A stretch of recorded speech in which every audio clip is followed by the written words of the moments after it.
السلام عليكم ورحمة الله وبركاته. إن الحمد لله نحمده ونستعينه ونستغفره ونعوذ بالله من شرور أنفسنا ومن سيئات أعمالنا. من يهده الله فلا مضل له ومن يضلله فلا هادي له. أشهد أن لا إله إلا الله وحده لا شريك له وأشهد أن سيدنا ونبينا محمدا عبده ورسوله. اللهم صل وسلم وبارك على سيدنا محمد وعلى آله وأصحابه أجمعين.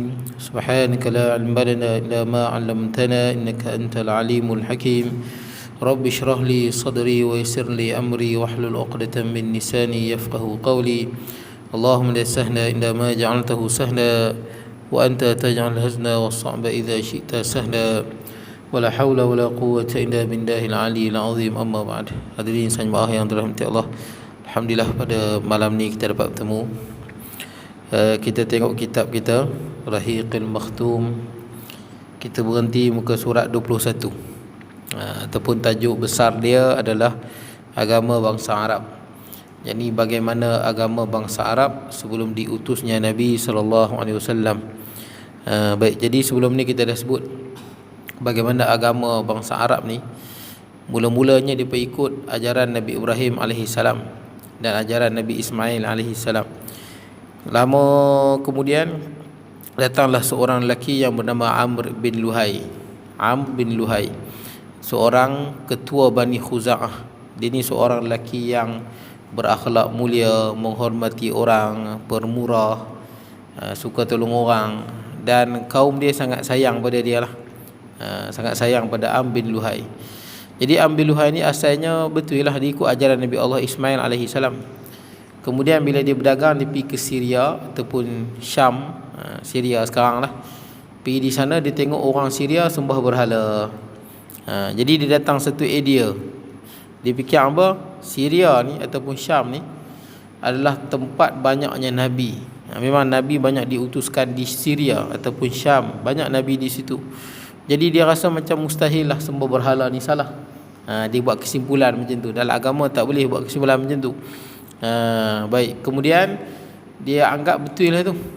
Betul lah sembah berhala tu. Sebab Syam ni banyak Nabi dan banyak kitab-kitab Samawi diturunkan. Maka dia ambil satu berhala yang bernama Hubal. Dia bawa balik, dia letak di hadapan Kaabah dan dia minta orang semua sembah. Disebabkan dia ni orang mulia kan, dia orang sayang dia, maka orang semua pakai ikut dia. Depa pun tak guna, tak fikir lah tuan-tuan. Tengok Amr bin Luhai ni nampak orang bagus, depa pun taklid terus pada dia. Depa pun pakai sembah berhala. Kemudian ada lagi berhala di Mushallal. Dia sembah berhala di sana. Ada Manat disembah di Mushallal, di Bandar Qadib dekat dengan Laut Merah. Ada berhala apa? Lat disembah di Taif. Uzza disembah di Wadi Nakhlah. Kemudian ada juga riwayat sebut tentang bagaimana Amr bin Luhai ni dia ada sahabat-sahabat di kalangan jin, yang mana sahabat dia ni bagi tahu di mana tertanamnya berhala Nabi Nuh alaihi salam, umat Nabi Nuh, Suwad, Wad, Suwang, Yarus, Ya'uq, Nasrah. Kemudian depa gali, keluarkan, depa bawa ke Tihamah. Kemudian bila banyak berhala ni, orang yang mai buat haji, depa bagi hadiah seorang satu berhala bawa balik, sembah berhala kat rumah. Sampailah semua pakat jadi sembah berhala. Baik, kemudian kita sambung. Kemudian sebab tu Nabi SAW bila Fathul Mekah pada 8 Hijrah, Nabi jumpa ada 360 berhala yang duduk dekat Kaabah. Maka Nabi hancurkan dan dibakar dan dibuang. Baik, kemudian kita tengok nombor 1 tu. Qala musannifu rahimahullahu ta'ala wa nafa'ana bi ulumi fid darain. Kata pengarang, agama dan penyembahan sebelum kedatangan Islam. Agama dan penyembahan sebelum kedatangan Islam. Amalan menyembah banyak Tuhan serta berhala menjadi ciri utama agama orang Arab sebelum Islam, sekalipun dikatakan mereka mengamal agama Nabi Ibrahim. Jadi macam banyak Tuhan lah. Ada Tuhan yang macam ni, Tuhan lagu ni. Ada orang sembah Tuhan yang macam-macam Tuhan. Ada yang sembah macam sampai 300 juta Tuhan pun ada.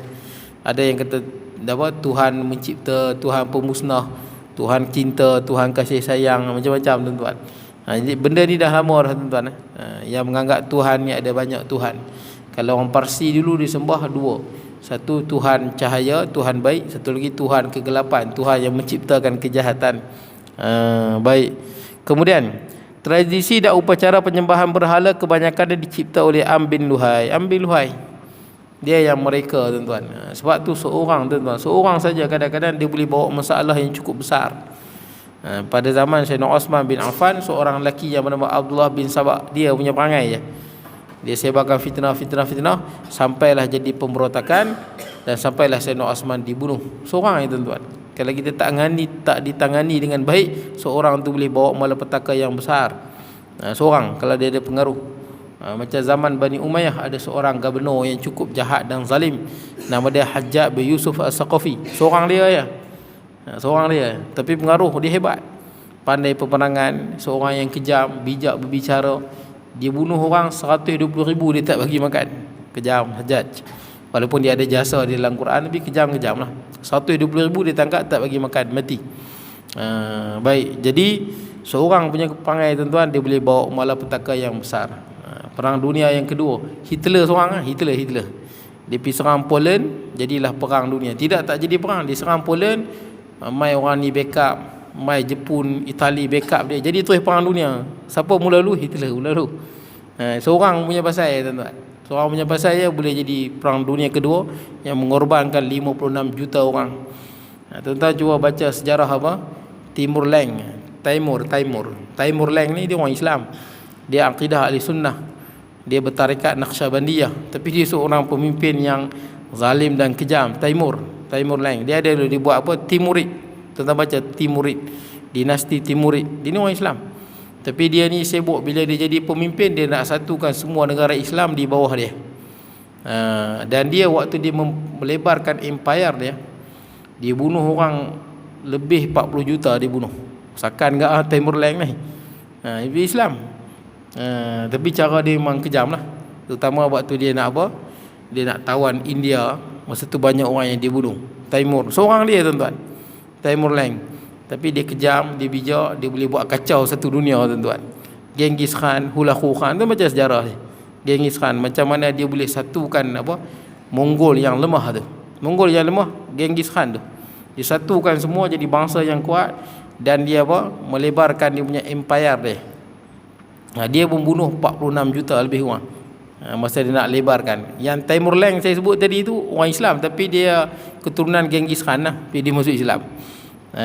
Baik, nak ceritanya, tuan-tuan, seorang punya orang, kalau kita tak pandai nak tackle dia, tuan-tuan, tak pandai kita nak urus dia, tuan-tuan, seorang ni dia boleh bawa masalah yang cukup besar. Baik, kemudian tradisi dan upacara penyembahan berhala dicipta oleh Am bin Luhai serta dianggap sesuai sebagai inovasi yang baik, bukan terpesong daripada ajaran Nabi Ibrahim. Di antara ciri penyembahan berhala, inovasi ni kalau dalam kitab disebut bid'ah, tuan-tuan. Bid'ah yang baik, bid'ah hasanah. Kan orang duk gaduh bid'ah hasanah, bid'ah dalalah. Bid'ah, memanglah bid'ah ni perbahasan dia panjang lah, tuan-tuan. Tapi yang dipegang kita di Malaysia ni, dan majoriti ulama pegang, bila sebut bid'ah ni seperti mana yang disebut oleh Imam Asy-Syafi'i rahimahullah. Yang macam Am bin Luhai buat ni memang betul-betul bid'ah. Bid'ah yang bercanggah dengan agama, memang betul-betul bid'ah ni. Sembah berhalanya lah, nanti dia buat apa? Sembelih korban untuk berhala lah, kemudian pergi tunduk kat berhala. Ini betul-betul bid'ah pasal bercanggah dengan agama. Ini betul-betul bid'ah yang dilarang hak ini. Bid'ah yang dibuat dia bercanggah dengan agama. Segala benda baru yang dibuat Nabi tak pernah buat, kita buat, dan benda tu bercanggah dengan agama, itu bid'ah yang betul-betul bid'ah yang diharamkan.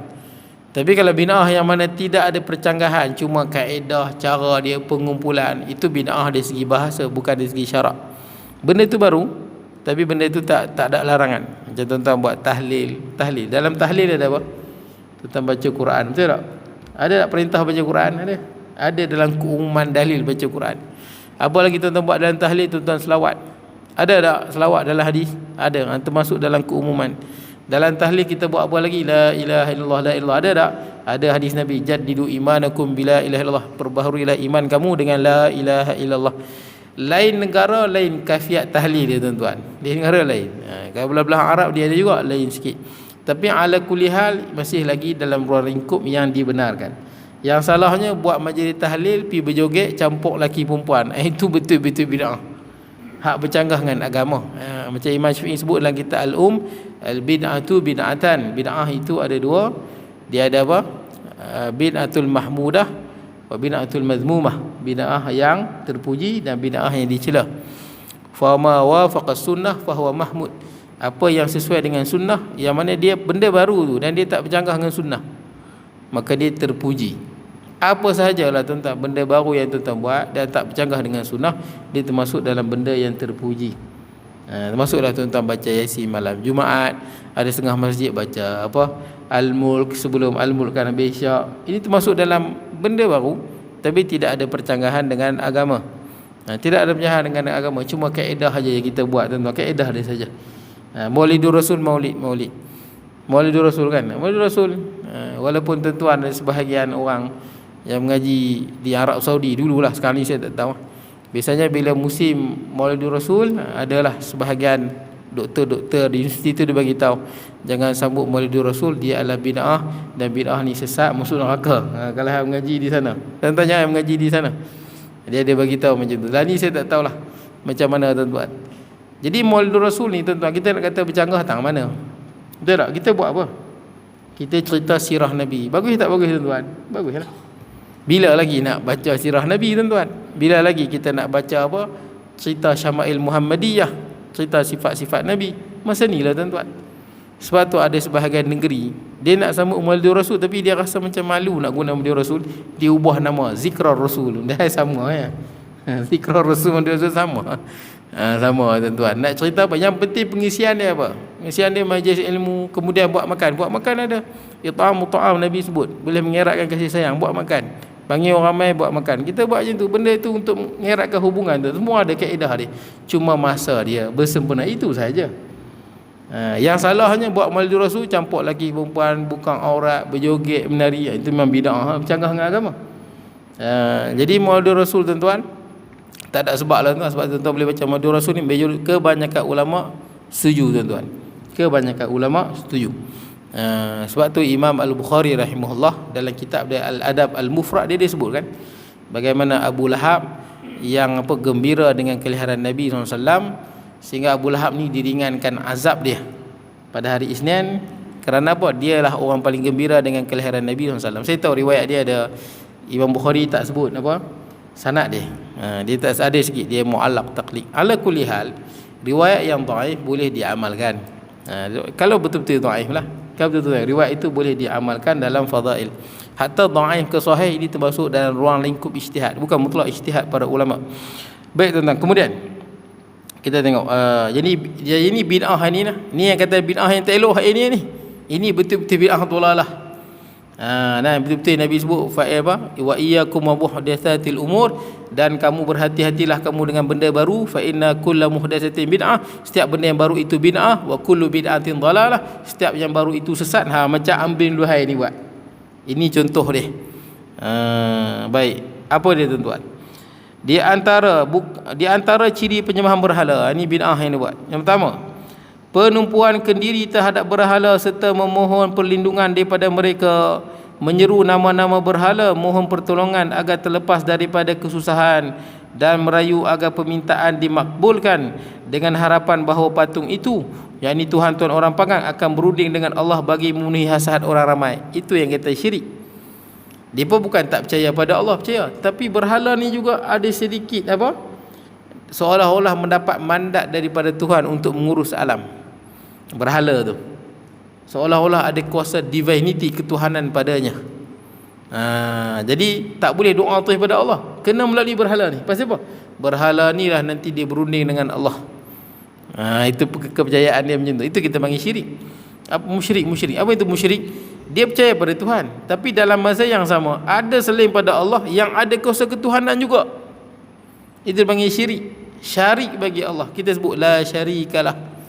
La syarikalah, tidak ada syarik bagi Allah. Tidak ada selain pada Allah yang mempunyai kuasa ketuhanan, tak ada. Tidak ada pada berhala. Cuma kadang-kadang orang tanya, itu kita sembah Kaabah, nak kira lagu mana sembah Kaabah? Yang kita semua sembah, mana ada dalam Quran kata sembah Kaabah? Ada dalam Quran kata sembah Kaabah? Tak ada. Dalam hadis kata tak ada sebut sembah Kaabah. Kaabah tu tanda je sebenarnya, tanda di mana arah yang kita nak taat kepada perintah Allah Subhanahu Wa Taala. Nah, tanda saja. Sebab tu dalam Quran dia tak kata sembah Kaabah, mana ada. Dia sebut apa? Wa min haitsu apa? Wa min haitsu kharajta fawalli wajhaka syatral masjidil haram wa haitsu ma kuntum fawallu wujuhakum syatrah. Di mana saja kamu berada, hadaplah wajah kamu ke arahnya. Arah saja. Kalau Kaabah tu tak ada Kaabah. Kaabah tak ada. Kita sembahyang menghadap sana juga. Kaabah yang tuan-tuan tengok sekarang ni bukan Kaabah pada zaman Nabi Ibrahim, bukan zaman Nabi Muhammad. Kaabah yang tuan-tuan tengok ni baru zaman Muhammad bin Abdul Wahab tu, dengan Muhammad bin Saud tu, kata Wahabi apa semua tu. Masa dia memerintah tu, dia bagi runtuh lain, dia buat lain. Yang tuan-tuan tengok tu baru gitu. Baru mungkin 200-300 tahun macam tu lah. Kaabah berkali buat, runtuh buat. Tidak ada ketuhanan pada Kaabah. Kaabah tu batu-batu ya tuan-tuan. Tanda tuan-tuan. Tempat kita menghadap ke arah sana.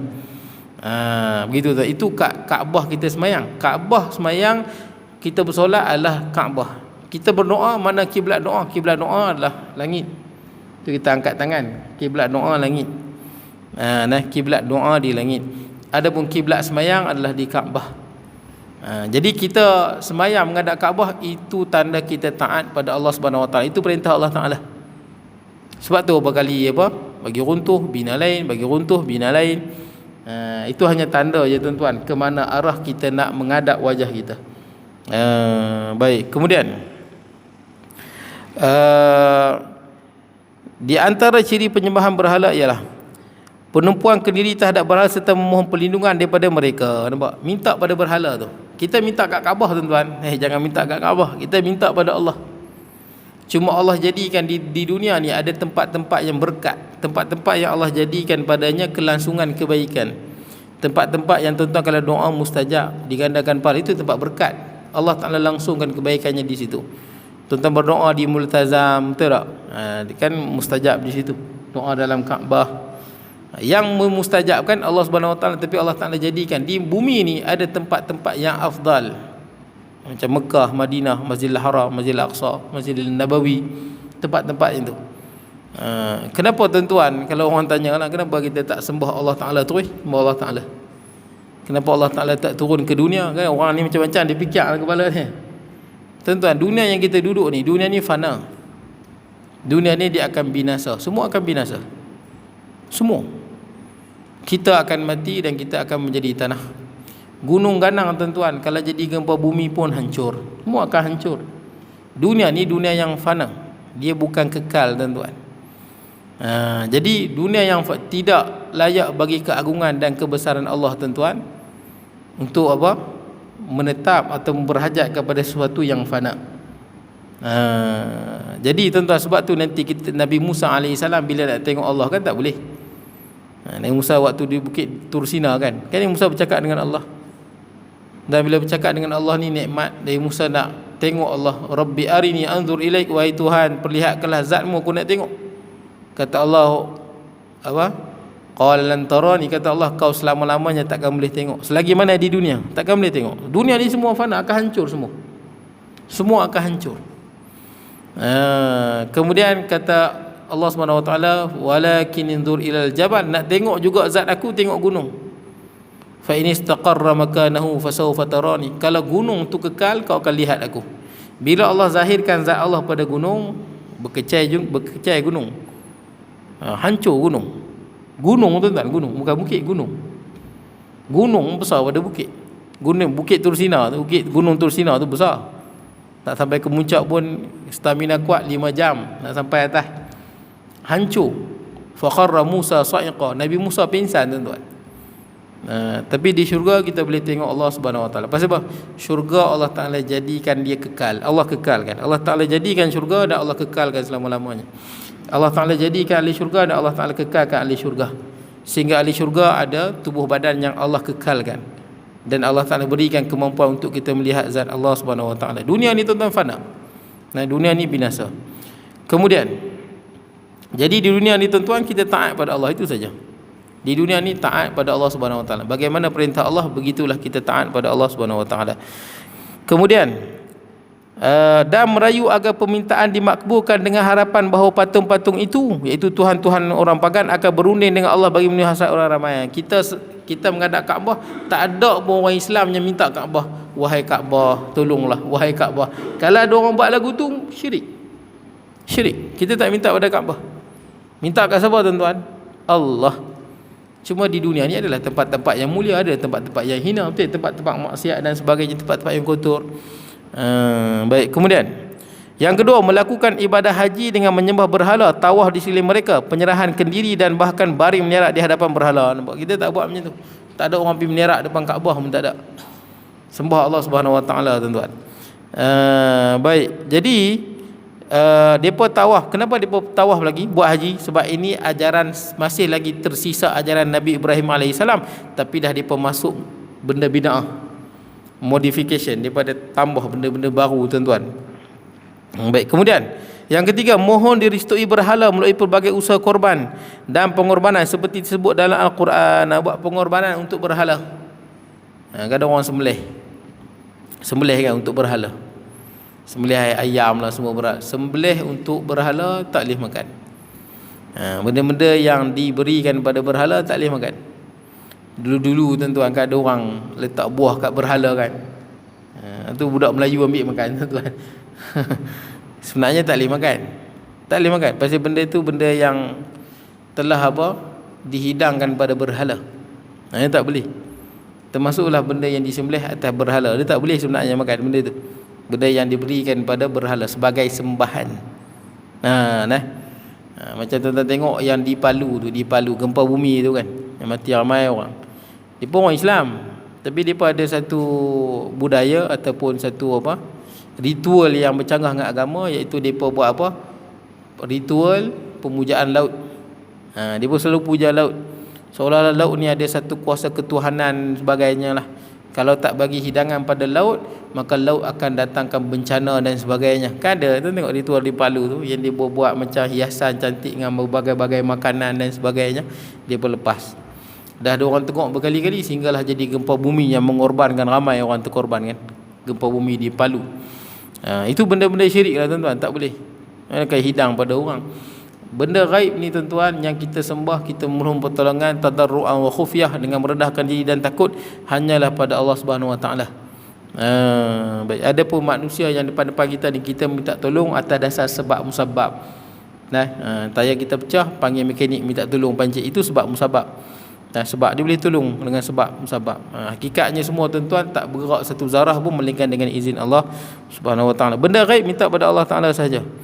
Kemudian minta supaya direstui. Dan apa yang disembelih atas nama berhala, wa ma zubiha ala nusubi, Al-Quran sebut, yang disembelih atas berhala tak boleh makan, haram hukum dia. Kemudian, dan Allah Ta'ala juga berfirman yang bermaksud, dan janganlah kamu makan daripada sembelihan binatang-binatang yang halal yang tidak disebut nama Allah ketika menyembelih. Ni macam mana, tuan-tuan? Kita dalam mazhab Syafi'i, sembelih binatang ni, sebut bismillah ni wajib ke tak wajib? Masa sembelih binatang, wajib sebut bismillah ke tak wajib? Dalam mazhab Syafi'i tak wajib, sunat mazhab kita. Tapi dalam ni sebut ni, dan janganlah kamu makan daripada sembelihan binatang yang tidak disebut nama Allah ketika menyembelih. Mazhab Hambali dia ambil zahir ni. Zahir ni makna dia apa? Binatang yang disembelih tak disebut bismillah, tak boleh makan. Itu mazhab Hambali. Adapun dalam mazhab kita dan mazhab majoriti juga sebenarnya, bismillah tu sunat saja, asalkan yang sembelih tu orang Islam. Yang penting yang sembelih tu orang Islam. Kalau dia mesin pakai karen, yang tekan karen tu orang Islam, tekan button sembelih tu. Tapi biasanya kita baca bismillah sebelum tekan button tu. Baik, cumanya tuan-tuan, ayat ni macam mana? Ayat ni dia nak cerita tentang orang musyrik yang antara ciri-ciri mereka ni memang mereka tak sebut nama Allah. Boleh lah. Ciri-ciri sembelihan orang musyrik ni, dia memang tak sebut nama Allah. Dia sebut nama apa? Dia sebut nama berhala. Ayat ni nak bagi tahu apa? Jangan makan, mafhum mukhalafah dia, jangan makan makanan yang disebut nama berhala-berhala. Jadi bila sebut nama berhala ni, dia tak sebutlah nama Allah. Tu kita bagi teks dan konteks. Ayat ni merujuk kepada orang musyrik yang memang bila dia sembelih, dia sebut nama Lata lah, Uzza lah, disebut nama-nama selain pada Allah Subhanahu Wa Taala. Itu makna dia. Tapi mazhab Hambali dia ambil literal tuan-tuan. Tapi saya pernah tengok dalam TV. Seorang ustaz dia kata apa, mana-mana binatang yang disembelih tak sebut bismillah tak boleh makan. Kadang-kadang dia terkeliru tu. Kat universiti kita mengaji 4 mazhab, bukan 4 mazhab, 13 mazhab kalau tak silap. Semua mazhab ulama-ulama muktabar lah. Yang 4 tu yang masyhur. Jadi bila kat universiti ngaji 13 mazhab, sebab tu bila habis universiti pun kena bagi kemas mazhab Syafi'i, sebab takut tersilap. Sebab mazhab-mazhab ni dia bukan salah tuan-tuan, dia ijtihad para ulama pada dalil yang tak jelas. Dia perbezaan-perbezaan tuan-tuan yang diiktiraf. Memang dalam Quran bukan dan hadis bukan ada dalil-dalil yang memang dia boleh jadi banyak hukum. Semua betul. Boleh jadi banyak hukum. Quran kata wamsahu biruusikum, sapu kepala kamu. Macam-macam pandangan tuan-tuan. Quran tak kata sapu banyak mana. Tu Imam Syafi'i kata selai rambut pun lepas. Ambil sembahyang kan. Selai rambut pun lepas. Ada setengah ulama separuh kepala, ada setengah ulama satu kepala, mazhab Maliki. Jadi khilaf pasal apa? Dalam tu dia tak sebut jelas. Semua betul. Tapi yang terbaik, walaupun Imam Syafi'i kata sekurang-kurangnya selai rambut, janganlah tuan-tuan buat selai rambut. Itu sekurang-kurangnya. Sunat kita sapu satu kepala. Sunat satu kepala. Kalau tak boleh pun sebahagian besar kepala. Sunat. Cuma dia kata kadar sekurang-kurangnya. Ingat, bab khilaf-khilaf ulama ni tuan-tuan, itu bab-bab yang muktabar diiktiraf semua. Tak ada istilah ni bid'ah, ni sunnah. Kalau ada orang kata ini lebih mendekati sunnah, itu pandangan dia. Itu pandangan dia. Dan benda ni pun tak selesai, lama dah perbahasan dia, takkan selesai pun. Baik, kemudian tuan-tuan, yang keempat, menjamu, mengabdikan sebahagian makanan, minuman, ternakan dan tanaman kepada berhala. Yang menghairankan, bahagian-bahagian itu juga diabadikan kepada Allah sendiri, tetapi mereka sering memberi alasan bahawa sebahagian daripada peruntukan Allah untuk berhala, tetapi tidak di sebaliknya. Mengenai hal ini Al-Quran ada menyebutnya. Dan mereka orang-orang musyrik menguntungkan dari hasil tanaman dan binatang ternak yang diciptakan Allah itu, sebahagian bagi Allah dan sebahagian lagi untuk berhala mereka. Lalu mereka mengatakan, ini untuk Allah menurut tanggapan mereka, dan ini untuk berhala kami. Kemudian apa yang telah ditentukan untuk berhala mereka, maka ia tidak sampai kepada Allah kerana mereka tidak melanjarkan pada jalan Allah. Dan apa yang telah ditentukan untuk Allah sampai pula kepada berhala mereka kerana mereka melanjarkan pada jalan itu. Amat jahat apa yang mereka hukumkan. Nampak? Dia berkata ini untuk Allah, ini untuk berhala, tapi semua letak depan berhala. Jadi untuk Allah macam mana? Untuk Allah, tuan-tuan kena belanjakan di jalan Allah. Kalau harta ni untuk Allah, macam mana? Ambil duit ni pergi bagi kat fakir miskin kerana Allah, itu baru untuk Allah. Ambil duit ni buat korban, dapat korban bagi makan fakir miskin, itu baru untuk Allah. Ada duit banyak sikit, ada mak tafiz ke masjid nak buat, bagi kat sana, itu baru untuk Allah, sampai pada Allah. Macam kita berkorban tuan-tuan kan, dalam Quran sebut la yanallahu luhumuha wala dima'uha walakin yanaluhu taqwa minkum. Daging, darah binatang korban tu tak sampai pada Allah, tak sampai. Tapi yang sampai pada Allah apa? Takwa daripada kamu. Maknanya dia apa? Tuan-tuan berkorban tu ikhlas semata-mata kerana Allah. Tuan-tuan ikut hukum hakam yang sebenar. Daging korban bagi kepada fakir miskin, yang tu sampai pada Allah. Jangan, kalau kafir Quraisy, tuan-tuan baca antara budaya depa korban-korban.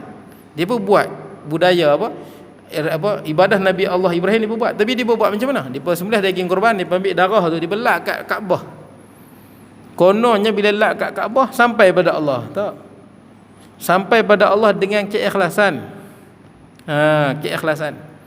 Kita berkorban, kita bersedekah tapi tak ikhlas, tak sampai pada Allah. Semayang tak ikhlas, tak sampai pada Allah. Buat masjid, habis duit banyak tapi nak orang puji bukan kerana Allah, tak sampai pada Allah. Sampai pada Allah ni dengan hati yang tulus murni kerana Allah Subhanahu Wa Taala. Itu yang kata buat kerana Allah Subhanahu Wa Taala. Baik, kemudian yang kelima, itu saya buat daging korban. Ada satu orang dia buat korban banyak, tapi dia bagi tahu saya, ustaz, saya tak bagi langsung kat fakir miskin kat kampung saya ni, kat tempat dia korban. Dia bagi semua daging tu dekat fakir miskin di luar kampung dia. Saya tak tahulah dia bergaduh dengan fakir miskin kampung dia ke apa ke. Tapi dia buat korban banyak, dia orang kaya. Tapi dia tak bagi langsung kat fakir miskin di kawasan dia. Dia bagi semua di luar kawasan. Saya kata kat dia hukum dia haram dan berdosa. Tapi tu nak buat macam mana? Pergi beli daging bagi kat kawan tu. Pergi beli, itulah nak buat, kena ganti balik. Hak kawan tu kita dah bagi pada orang yang lain. Ni tuan-tuan yang masuk korban berhati-hati. Tuan-tuan masuk korban di mana-mana, jangan pergi ambil semua daging tu bawa balik.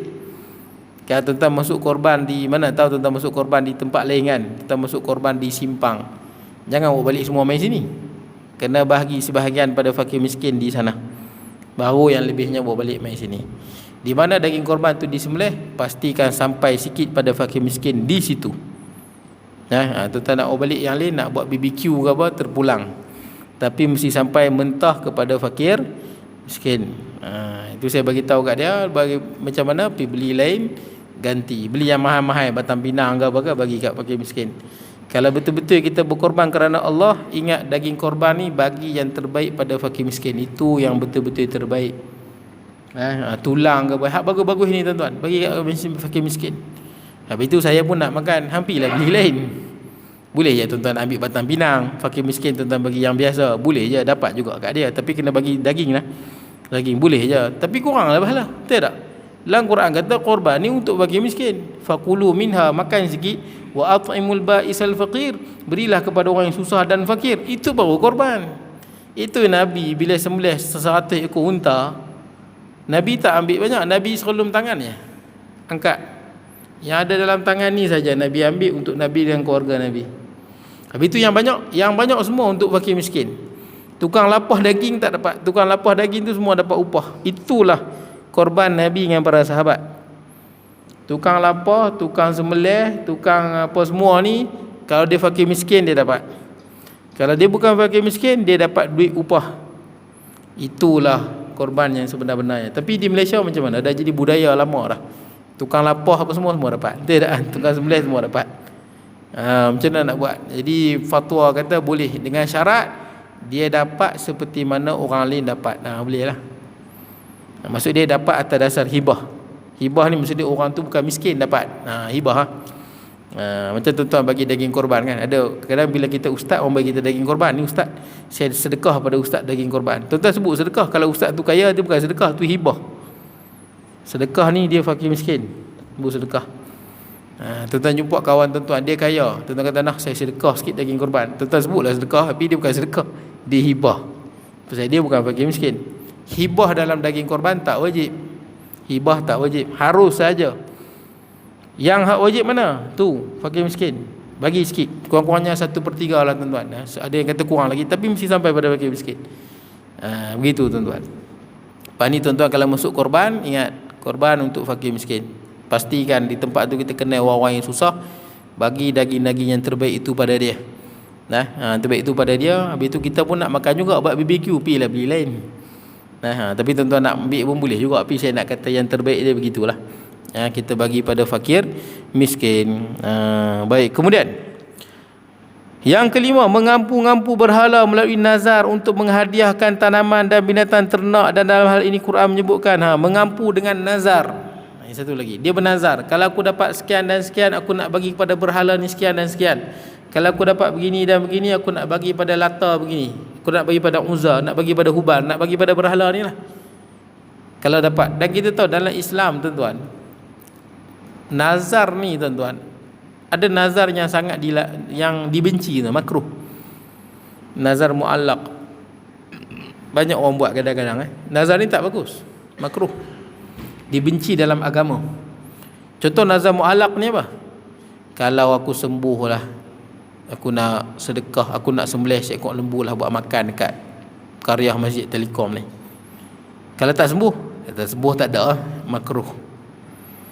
Kalau anakku SPM dapat 9A, aku nak sembelih lembu lah bagi semua qaryah ni makan. Tengok tak dapat 8A, macam mana haji ada lembu tak? Tak ada 8A. Yang tu tak bagus tuan-tuan. Nazar yang tuan-tuan ta'liq makruh, tak digalakkan. Nabi sebut banyak hadis tuan-tuan, Nabi larang nazar lagu ni.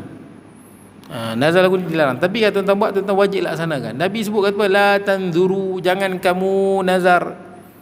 Jangan nazar. Fa inna nadra la yughni minal qadari syai'a. Kerana nazar itu tidak memberi kesan pada ketentuan Allah walaupun sedikit. Wa inna ma yustakhraju bihi minal bakhil. Hanya saja nazar ini dikeluarkan oleh orang yang kedekut. Kenapa disebut kedekut? Kalau tak dapat, tak ada. Padahal sunat dia sembelih kambing bagi orang makan, sunat kan? Digalakkan dalam agama, tapi dia letak syarat. Mesti macam ni baru buat. Kalau tak tak ada. Kedekut. Banyak hadis larang. Daripada Ibnu Umar, riwayat Imam Bukhari dan Muslim lagi. Kata Ibnu Umar, Abdullah bin Umar, nahan Nabi sallallahu alaihi wasallam an-nadhri. Nabi larang daripada bernazar. Pasal apa? Nazar ni innahu la yughni minal qadri syai'a, sebab dia tidak memberi kesan apa-apa. Ada orang sangka bila dia nazar Allah Taala bagi dia sembuh. Bila dia nazar Allah Taala bagi anak dia dapat 9A. Fikiran naga tu salah. Tu Nabi tengok. Dan Nabi kata wa inna ma yustakhraju bihi minal bakhil. Orang kedekut je buat lagu tu. Makna dia dengan Allah dalam dia nak beribadah, dia ada apa? Give and take. Kata give, bagi dan dapat. Bagi aku ni, aku buat ini. Ini, kalau tidak aku tak dapat. Makruh hukum ni. Habis tu macam mana bagus? Lagu ni. Kita kalau kita nak sembuh, bukan nazar kalau aku sembuh aku bagi gini, tak makruh. Boleh buat. Kalau tuan-tuan buat dapat. Katakan tuan-tuan nazar kalau aku sihat aku nak sembelih lembu bagi orang ni makan. Tuan-tuan nazar lagu tu, kalau Allah kabulkan, tuan-tuan wajib tunaikan. Tapi makruh. Habis tu yang terbaik macam mana? Masa kita sakit tu kita buat. Kita sembelih lembu, kita panggil jemaah buat kenduri tahlil ke apa semua, makan dan kita pesan tolonglah doa kesembuhan saya. Lagu tu tuan-tuan. Kan Nabi sebut dalam hadis, ubatilah orang yang sakit di kalangan kamu dengan bersedekah. Ada hadis tu. Sakit dengan bersedekah. Habis tu kalau nak anak dapat SPM 9A, buat juga. Jangan nanti dapat 9A baru nak sembelih kambing. Sembelih kambing siap-siap. Sembelih kambing siap-siap, bagi orang makan, kemudian buat tahlil ke, untuk orang selamat ke, tuan-tuan pesan pada imam tolong doa supaya anak saya dapat 9A. Lagu tu tuan-tuan. Dalam hati kita bertawasul lah. Tahu tawasul dengan amal soleh. Ya Allah, kalaulah aku sembelih kambing ni semata-mata mengharap pahala di sisimu, ya Allah, perkenankanlah, kurniakanlah anakku dapat 9A. Tawasul dengan amal ibadah. Ijma' ulama boleh tawasul dengan amal ibadah. Jangan ta'liq. Ta'liq. Yang tu boleh tuan-tuan, tapi makruh, tak disukai dalam agama. Habis itu nazar yang bagus. Nazar yang bagus ni nazar mutlak nama dia. Arab kata lillahi alayya, macam tu. Aku ikhlaskan kerana Allah, aku wajibkan diriku sekian dan sekian. Begitu. Nazar mutlak. Tuan-tuan tengok ada mahat tahfiz perlukan bantuan sekian dan sekian. Tuan-tuan bernazar supaya dapat pahala lebih. Lillahi alayya gini-gini. Aku ikhlaskan kerana Allah, aku wajibkan diriku bagi pada mak tafiz ni 10,000. Nazar. Tuan-tuan wajib tunaikan. Nazar mutlak. Nazar yang kita tak kaitkan dengan apa-apa. Bagi ni baru aku buat, tiap bagi aku tak buat. Nazar mutlak itu bagus. Satu lagi nazar yang mengarut tuan-tuan. Nazar mengarut lagu mana? Kalau Perak menang lawan bola dengan Johor, aku lari daripada Johor mai ke Perak. Itu mengarut tuan-tuan. Ada Kedah seorang buat, Kedah lawan apa tu menang. Dia Kedah menang, maka dia pun lari basikal pada sana, dia balik ke Kedah. Jogging kot, orang tua dah, tapi sihat dia. Itu bukan nazar. Dia tak jadi nazar pun, dia jadi buat penat tuan-tuan. Ataupun kalau Perak menang bola, aku nak botak kepala. Tak. Bukan nazar. Yang nazar botak kepala, simpan janggut misai, agama Hindu ada tuan-tuan. Tu kalau cikgu kadang-kadang nak potong rambut, tanya lu, takut dia nazar. Tak boleh lah, ada unsur agama. Rambut panjang macam tu kan. Lepas tu dia beritahu saya nazar lah. Dalam Islam tak ada nazar macam tu. Tengok sahabat macam cerita Peramli kan, yang dia cari bini dia tu, cerita apa? Musang berjanggut tu. Kan dia bernazar apa, tak mau apa, potong misai pun semua sampai dia jumpa apa, perempuan bukan betina kata kan. Itu bukan nazar, itu mengarut dia. Nazar ni benda ibadah sunat. Kalau wajib pun tak boleh, wajib. Contoh aku ni kalau lah Allah Taala bagi aku sihat, aku nak sembahyang, tak mau tinggal sembahyang 5 waktu, itu tak jadi nazar. Aku nak puasa Ramadan lah, itu bukan nazar, itu dah memang wajib. Wajib itu lebih tinggi daripada nazar pun. Nazar ni benda sunat, sembahyang duha ke, bersedekah ke, iktikaf dalam masjid ke, itu boleh jadi nazar. Nah, kan dulu saya ingat ada satu pak cik tu lah kak, dia orang Kelantan. Kelantan lawan apa? Atau dekat Kelantan lawan Selangor kot, bola juga. Dia pun kata kalau Kelantan menang, dia nak balik Kelantan jogging balik Kelantan. Nasib baik Kelantan kalah tuan-tuan. Kalau tidak tuan-tuan tak tahulah tuan-tuan. Lagilah susah dia nak lalu kot titian banjaran Titi Wangsa tu tuan-tuan, jogging nanti gajah ke sondai dia. Kelantan kalah tuan. Dia nak lari balik Kelantan jogging. Yang ni semua tuan-tuan tak perlu buat. Tak perlu buat, sia-sia. Benda tak jadi, benda tak perlu buat, sia-sia. Jangan buat, sia-sia. Kalau nak buat juga penat je lah. Dapat penat, bukan dapat apa pun, penat. Lagi satu tuan-tuan, nazar maksiat. Kalau aku sembuh sekian dan sekian, aku nak berzina contoh. Ini haram dan berdosa, dan dia kena tunaikan kafarah sumpah. Kafarah sumpah. Siapa nazar bukan maksiat, dia kena tunaikan kafarah sumpah. Kafarah sumpah macam mana? Dia kena 3 pilihan ya. Pilihan yang pertama, dia bagi makan pada 10 orang fakir miskin. Makan ni lengkap lah, nasi, ayam, sayur dengan air, lengkap. Air tu air mineral pun jadilah, lengkap. Cari 10 orang fakir miskin lah. Bukan orang biasa, fakir miskin. Jangan belanja orang kaya, kawan-kawan kaya-kaya, tak jadi. Ini kau fakir miskin. Gelandangan ke apa ke, homeless ke, bagi 10 orang. Itu satu. Yang kedua, bagi pakaian. Pakaian yang boleh guna untuk semayang. Maksud dia baju atas dan bawah, bukan selai. Ataupun jubah boleh kan, satu shoot boleh semayang. 10 orang fakir miskin. Ataupun bebaskan hamba. Tiga-tiga ni terpulang kat tuan-tuan. Nak buat yang mana? Bebaskan hamba dah tak ada dah sekarang ni. Kalau tak boleh 3 ni, barulah puasa 3 hari. Boleh lah. Dia tak disyaratkan berturut-turut, tapi sunat berturut-turut. Banyak orang tuan-tuan, dia bayar kafarah sumpah, dia puasa 3 hari terus. Nanti dulu ada duit bagi makan fakir miskin, kena bagi makan fakir miskin. 3 hari tu kalau tak ada duit nak bagi makan fakir miskin, tak ada duit nak bagi baju, barulah puasa 3 hari. Ni dia dandan terus puasa terus. Tak boleh, tak tertunai. Dia orang yang ada duit, cari fakir miskin 10 orang, bagi baju atau bagi makanan. Belum isyak lagi, jam tuan-tuan cepat kot tu lepas ni 3 minit lah. Pandai tuan-tuan tak ni lah. Ini semua politik ni. So Ustaz berhenti awal lah Ustaz. Macam ni. Baik sikit tuan-tuan, saya baca ayat ni sikit. Mengampu berhala melalui nazar untuk menghadiahkan tanaman dan binatang ternakan. Dan dalam hal ini Quran menyebut wa qalu hadhi an'amu wa harthun hijrun la yat'amuha illa man nasha'u bi za'mihim wa an'amun hurimat zuhuruha wa an'amun la yadhkuruna ismallahi 'alaiha iftira'an 'alaihi sajidihim bima kanu yaftarun. Dan mereka berkata lagi, ini adalah binatang-binatang ternak dan tanaman-tanaman yang dilarang, yang tidak boleh seorang pun memakannya kecuali siapa yang kami kehendaki, menurut anggapan mereka. Dan sejenis lagi binatang-binatang ternakan yang dilarang menunggangnya, dan sejenis lagi binatang-binatang ternakan yang tidak mereka sebut nama Allah ketika menyembelihnya. Semuanya itu mereka lakukan dengan dusta terhadap Allah. Allah akan membalas mereka disebabkan apa yang mereka telah ada-adakan. Ni mereka ada-adakan. Pasal apa ni? Semua ni untuk berhala. Makanan ni untuk berhala, binatang ni untuk berhala. Tu yang dia tak bagi orang naik dan sebagainya. Dia buat untuk berhala. Baik tuan-tuan, habis. Dah ke belum? Dah betul. Akan datang kita sambung yang ke-6, menyerah dengan penuh dedikasi binatang-binatang ternak tertentu kepada berhala. Inilah tuan-tuan, kita sebut inilah inovasi bid'ah yang betul-betul dilarang. Kalau sekadar bentuk ya tuan-tuan, benda tu memang boleh, cuma bentuk buat berjemaah, susunan-susunan zikir, itu termasuk lagi dalam benda yang tak bercanggah dengan sunnah. Tak bercanggah dengan sunnah, tak bercanggah dengan agama, maka termasuk dalam ruang lingkup yang dibenarkan, yang diharuskan.